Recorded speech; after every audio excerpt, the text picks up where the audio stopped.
कर्नाटक में आखिरकार किस्सा कुर्सी का समाप्त हो गया है। डीके शिव कुमार जो पिछले एक साल से और उनके समर्थक लगातार प्रयास कर रहे थे कैसे उनको मुख्यमंत्री का पद, मुख्यमंत्री कुर्सी मिल जाए, तो उनको कुर्सी मिल गई है।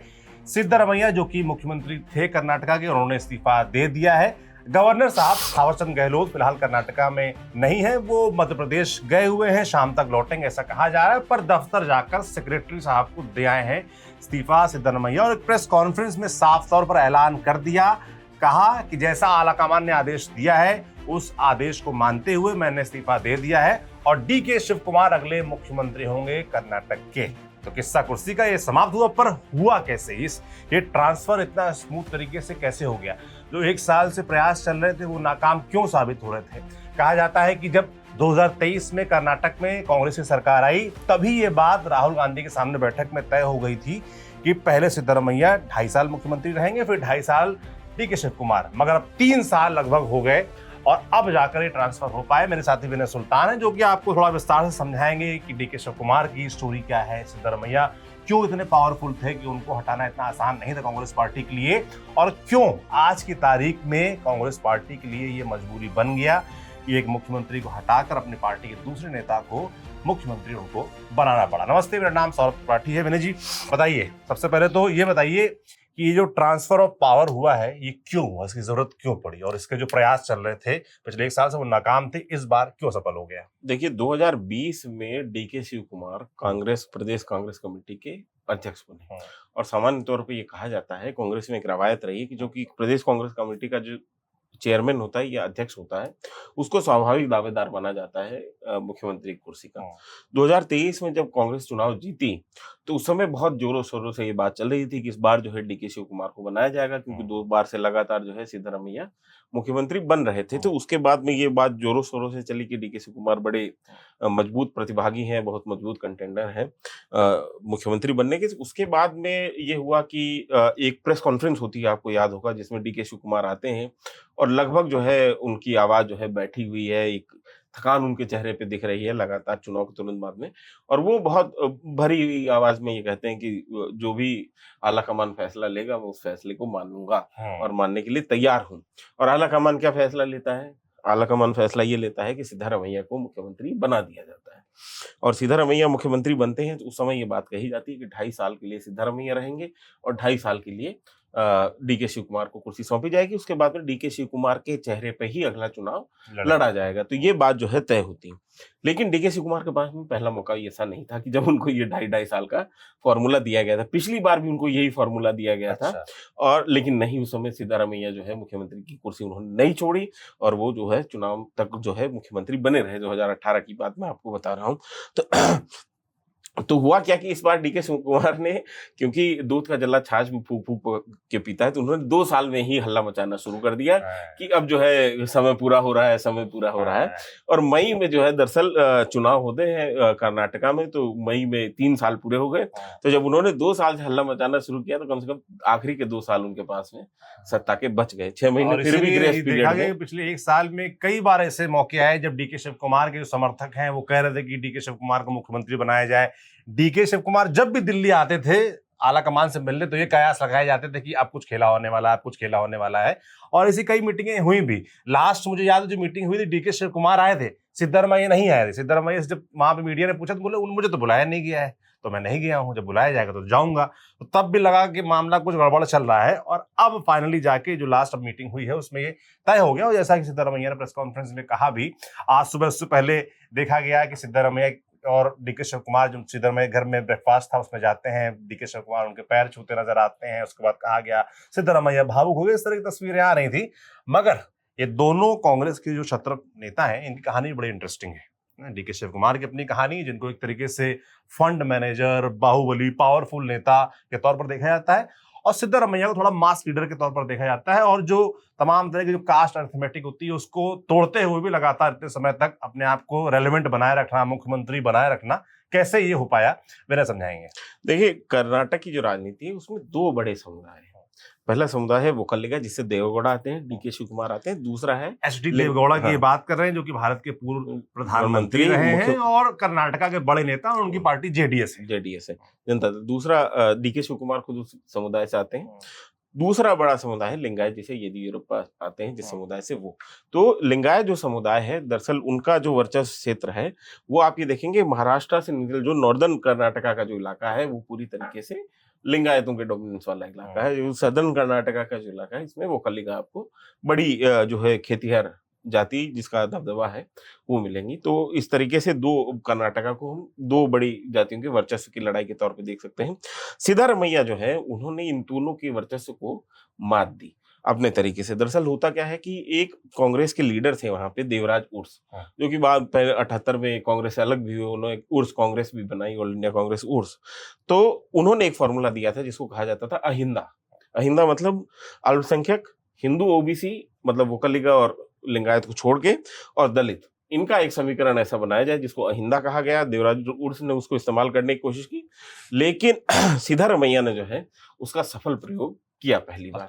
और सिद्धारमैया की कहानी ये है कि सिद्धारमैया ने 1977 के बाद में आपातकाल के बाद उन्होंने राजनीति शुरू की। शुरुआत में वकील होते थे, मदुरई में चुनाव लड़े, उसके बाद में देवगौड़ा के करीब आते गए। दरअसल जनता पार्टी, फिर जनता दल की राजनीति, जो कि एक पैरेलल राजनीति चलती थी कांग्रेस के खिलाफ उस समय, क्योंकि कांग्रेस केंद्रीय सत्ता थी उस समय, तो उसके खिलाफ जो विपक्षी राजनीति चलती थी, सिद्धारमैया उस राजनीति में पगे हुए नेता थे।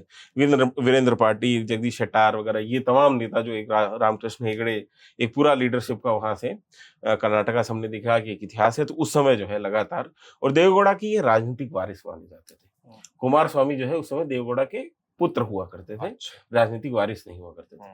लेकिन 2004 में एक ऐसी स्थिति बनी कि देवगौड़ा ने सिद्धारमैया को दांव पे लगा के कुमार स्वामी का कैरियर बनाने की कोशिश की, और यहाँ से सिद्धारमैया पुत्र मोह में, और यहाँ से सिद्धारमैया जो है वो अपने पुराने मेंटोर देवगौड़ा के खिलाफ खड़े होते हैं, और 2005 के आसपास वो जो है कांग्रेस ज्वाइन कर लेते हैं बाकायदा।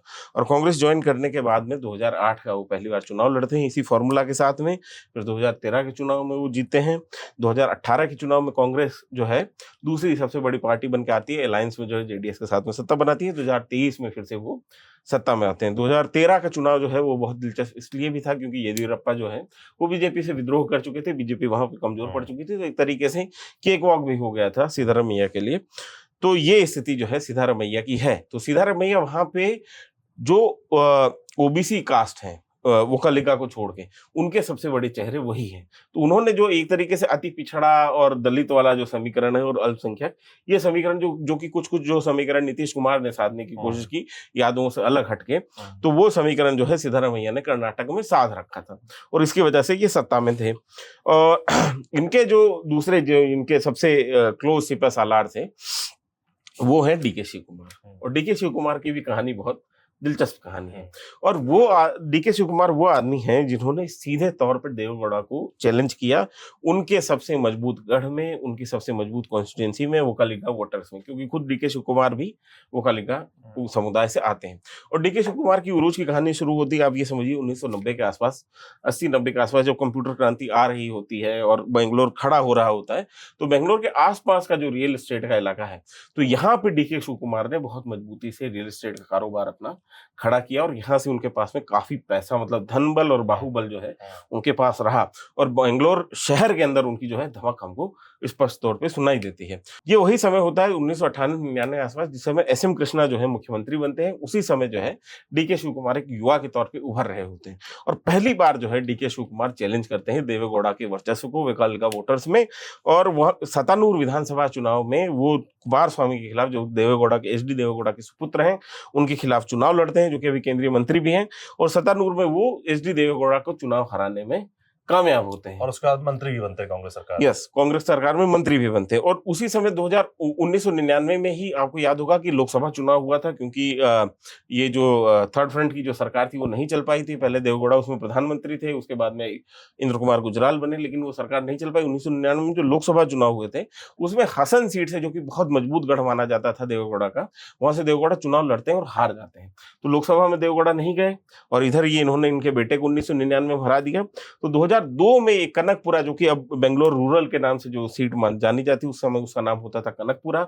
तो कनकपुरा लोकसभा सीट पे उपचुनाव होता है 2002 में, जहां से देवेगौड़ा फिर से मैदान में उतरते हैं और डीके शिव कुमार उनको चुनौती देते हैं, लेकिन इस चुनाव में डीके शिव कुमार हार जाते हैं। अच्छा। और फिर यहाँ से वो ये हार याद रखते हैं और 2004 में जब वापस कनकपुरा से देवगौड़ा चुनाव लड़ते हैं तो तेजस्विनी रमेश नाम की एक पत्रकार हैं जिनको खड़ा करते हैं डीके शिव कुमार, कहा जाता है डीके शिव कुमार की कैंडिडेट हैं, और यहाँ पे देवगौड़ा फिर से चुनाव हारते हैं 2004 का लोकसभा चुनाव। और ये कहानी यही खत्म नहीं होती, ये कहानी तीसरी पीढ़ी तक चलती है। 2023 का चुनाव जो है डीके शिव कुमार ने लड़ा है निखिल कुमारस्वामी, जो कि कुमारस्वामी के बेटे हैं, उनके खिलाफ, और वो चुनाव जो है शिव कुमार ने जीता। फिर 2024 का लोकसभा जो चुनाव हुआ था तो डीके सुरेश, जो कि देवगौड़ा मतलब इनके डीके शिव कुमार के भाई हैं, वो चुनाव लड़ते हैं बेंगलुरु रूरल, वही कनकपुरा सीट, और वहां से जो है सीएन मंजुनाथ जो है, जो कि देवगौड़ा के दामाद हैं, बीजेपी के चुनाव टिकट पे चुनाव लड़ रहे होते हैं। यहाँ पे देवगौड़ा डीके सुरेश के खिलाफ बाकायदा जो है प्रचार करते हैं और डीके सुरेश यहाँ पे चुनाव हारते हैं। तो ये परिवार की लड़ाई है और आपस में। और सुनिए, चन्नापटना में 2024 में नवंबर में फिर से उपचुनाव होता है विधानसभा को, निखिल कुमारस्वामी तीसरी बार चुनाव लड़ते हैं, और यहाँ पे निखिल कुमारस्वामी के सामने जो है सीपी योगेश्वरा को चुनाव लड़ाते हैं डीके शिव कुमार, और निखिल फिर चुनाव हार जाते हैं। तो 3 बार लगातार डीके शिव कुमार ने पीछे लग के जो चश्मो चिराग है मतलब देवगौड़ा फैमिली के, उनको चुनाव हराने का काम किया। तो ये राइवलरी इसलिए थी क्योंकि देवेगौड़ा जो है मुकल्लिका के सबसे बड़े लीडर माने जाते थे एक समय में कर्नाटका में, और वो सीट जो है, वो दावा जो है डीके शिव कुमार अपने साथ में लेके चलना चाहते हैं। क्योंकि आप ये समझिए कि सिद्धारमैया की सबसे बड़ी बात ये थी कि दोनों वर्चस्वशाली जातियों के बीच में उन्होंने एक ऐसा समीकरण तैयार किया जिसमें इन दोनों वर्चस्वशाली जातियों की जरूरत उनको नहीं थी। तो कंसल्टेशन उन्होंने ओबीसी का उनके खिलाफ कर लिया, मतलब इन दोनों जातियों के खिलाफ जो कि वर्चस्व वाली जातियां हैं उनके खिलाफ, और एक अपना नया समीकरण तैयार किया। और वोकल लीडर वोटर्स के साथ में क्या है कि वो एक तो जेडीएस में बटा हुआ है और कांग्रेस में बटा हुआ है। लिंगायत वोटर्स जो है वो मैक्सिमम हम ये मानते हैं कि बीजेपी की तरफ जाता है। तो इस तरीके से बटा हुआ कर्नाटक का जो है मतलब राजनीतिक परिवेश हमको दिखाई देता है। उसमें ये कुल मिला के मोटा मोटी कहानी है दोनों नेताओं की, सिद्धारमैया डीके शिव कुमार की, और डीके शिव कुमार ने कैसे अपना स्पेस तैयार किया, कैसे अपना वर्चस्व तैयार किया। अब जनता कंफ्यूज हो रही है कि भाई कहानी तो सिद्धारमैया और डीके शिव कुमार के बीच में, तो जेडीएस कैसे, तो जेडीएस इसलिए आगे कि वोकल लीग कम्युनिटी के वर्चस्व कैसे बना रहे थे, शिव कुमार वही समझा रहे थे। अब थोड़ा सिद्धारमैया वर्सेस जो डीके शिव कुमार है उसकी कहानी बता दीजिए। डीके शिव कुमार, दरअसल डीके शिव कुमार की 2-3 चीजें जो है, पोस्चरिंग उनकी बहुत मजबूत है। उन्होंने ये समझ लिया कि ऑनलाइन में जिस तरीके से कैंपेन चलाया जाता है, खासतौर पे साइबर मीडिया मतलब साइबर स्पेस में जिस तरीके से कैनवासिंग की जाती है, उसको डीके शिव कुमार बहुत अच्छे से समझते हैं। अब मैं 2-3 इंसिडेंट आपको बताता हूँ। 2013 का चुनाव तो चलिए आया गया हो गया। 2018 का जब चुनाव हुआ, 2018 का चुनाव हुआ, उसमें 80 सीट आई कांग्रेस को और 37 सीट आई जेडीएस के पास में, 104 सीट थी बीजेपी के पास में। शुरुआती जो रुझान थे सौरभ, उसमें ये लग रहा था कि शायद बीजेपी सत्ता बना लेगी, लेकिन उसके बाद में बीजेपी थोड़ा पिछड़ते चली गई और एक तरीके से त्रिशंकु विधानसभा वहां पे दिखाई दी।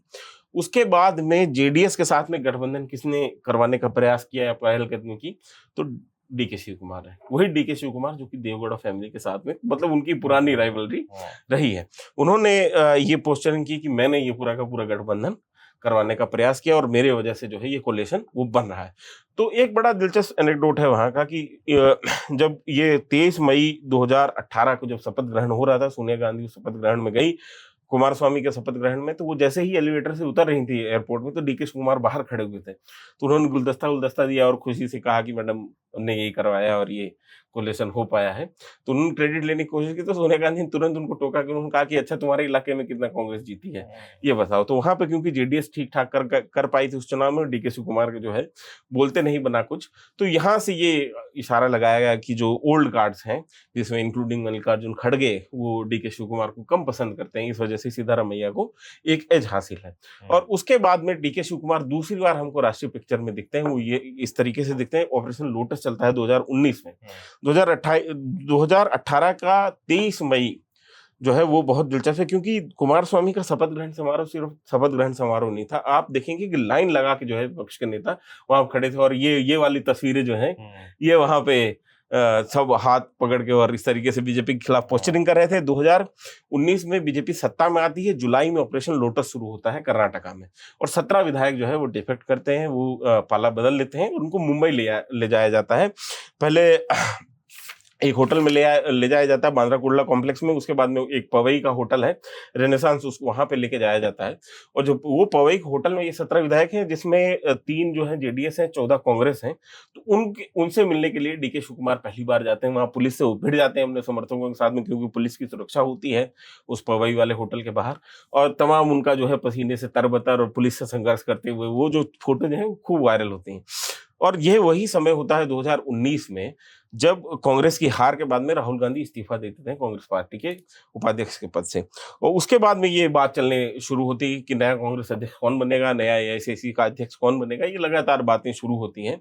तो उस समय डीके शिव कुमार अपनी बहुत कैनवासिंग करवाते हैं कि डीके शिव कुमार वो आदमी है जो अमित शाह से टक्कर ले सकते हैं, जिनके पास में इस तरीके का अनुभव है, जिन्होंने ऑपरेशन लोटस को जो है नाकामयाब बनाने की कोशिश की, वो भिड़ गया वो आदमी इस तरीके से। तो डीके शिव कुमार की एक केंद्रीय महत्वाकांक्षा भी है, राष्ट्रीय महत्वाकांक्षा भी है। वो कर्नाटक में भी लगातार अपनी पोस्टरिंग करते रहे हैं। दूसरी चीज ये है कि वो बड़े समय से जो है कांग्रेस का वहां पे फंड मैनेज करते रहे हैं। और बाहुबल भी, अगर आप कर्नाटक में बेंगलोर के आसपास के इलाके में बात करेंगे, तो डीके शिव कुमार उस हिसाब से भी मजबूत नेता माने मतलब जाते कह हैं। सकते हैं एक तरीके से सीएम इन वेटिंग थे और उनका वेट अब फाइनली हाँ, हो गया है। और ये एक और बड़ा संदेश है खास तौर पे, क्योंकि कांग्रेस में अक्सर हमने ये देखा, राजस्थान में भी हमने देखा कि 2.5 साल के फॉर्मूले पे पहले कहा गया कि एग्रीमेंट हुआ अशोक गहलोत और सचिन पायलट के बीच में, लेकिन बाद में अशोक गहलोत की तरफ से ये कह दिया गया कि 2.5 साल का कोई फॉर्मूला नहीं था और सचिन पायलट जो है वो बगावत कर देते हैं। ये वाली स्थिति भी हमको देखी जाती है। तो कांग्रेस में जो 2.5 साल का फॉर्मूला है वो आखिरकार कहीं ना कहीं कामयाब हो रहा है। ये दूसरे नेताओं के लिए भी एक संदेश है कि आप तसल्ली रखिए, आपका भी नंबर आ सकता है।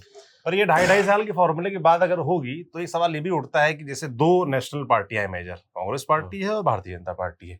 क्या बीजेपी में ये पॉसिबल है आज की तारीख में कि कोई बीजेपी का नेता कहे कि फलाने मुख्यमंत्री हैं और अब मेरी दावेदारी है और 2.5 साल का फॉर्मूला, इस तरह की बात क्योंकि दिखता नहीं है। इसके पीछे मुझे लगता है एक मेन कारण तो यही है कि केंद्र में पावरफुल होना, केंद्र में दिल्ली में बैठ के जो सरकार चला रही है बीजेपी और जो उनके नेता हैं, चाहे वो केंद्रीय गृह मंत्री अमित शाह हो, चाहे प्रधानमंत्री नरेंद्र मोदी हो, उन्होंने इस तरीके से होल्ड बना रखा है कि इस तरह की बगावत बीजेपी में नजर नहीं आती है। और कांग्रेस पार्टी फिलहाल आज की तारीख में जहां पर स्टैंड करती है, वहां उसकी मजबूरी है कि वो अपने छत्रपों को, जो क्षेत्रीय नेता हैं, उनको कैसे भी करके संतुष्ट रखे। इसीलिए शायद ये देखा गया।